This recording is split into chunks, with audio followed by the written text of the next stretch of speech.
શેનું નોતરું? ગામમાં કઈ પ્રસંગ છે? ના કાકા, એમ જ આ વખતે બાંધકામમાં સારું રળ્યા છીએ તો વિચાર્યું કે આપણી નાતને પણ જમાડીએ. મૂળ હેતુ તો પૈસાનો દેખાડો કરવાનો હોય છે ને. ખેડૂના કપા વેચાય એટલે આવી લોભ લાલચ આપી ખેડૂના પૈસા ઉઠાવી જવાના હે ને. ના કાકા, એવું કંઈ નથી.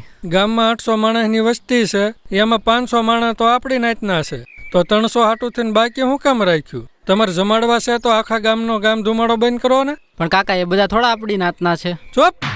આ તમને કોને નાત જાતના વાળા શીખવાડ્યા છે? કાન ખોલીને સાંભળી લેજો. આ ગામ છે ને 4 ભાઈઓનો વિસ્તાર છે. મોટો બ્રાહ્મણ, બીજો ક્ષત્રિય, ત્રીજો વૈશ્ય અને ચોથો શૂદ્ર. આ શાયરીની એક જ માં છે, આ ધરતીમાં.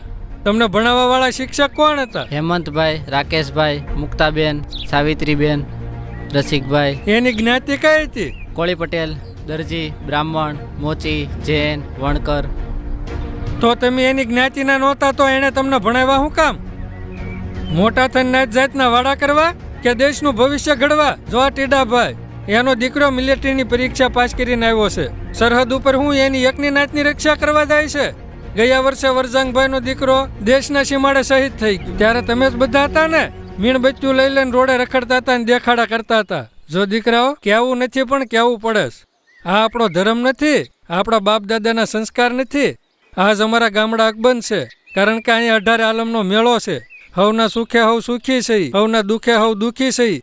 અને તમે શહેરમાંથી અહીંયા ગામમાં નાત જાતના વાડા વાવા આવ્યા છો. ફટશે તમને બધાને કે શહેરમાં જઈને તમે અમારા ધોળામાં ધૂળ નાખી. કાકા, ખરેખર અમારી ભૂલ થઈ ગઈ. બેટા, હજી ભૂલ એટલી બધી મોટી નથી થઈ કે સુધરી ન શકે. હું તો એક ગામડાનો ખેડૂત છું. વખત આવે તમને લાલ બત્તી બતાડું છું. મારા વાલા, હવે અહીંથી પાછા વળી જાઓ. એમ જ હારા વાત છે.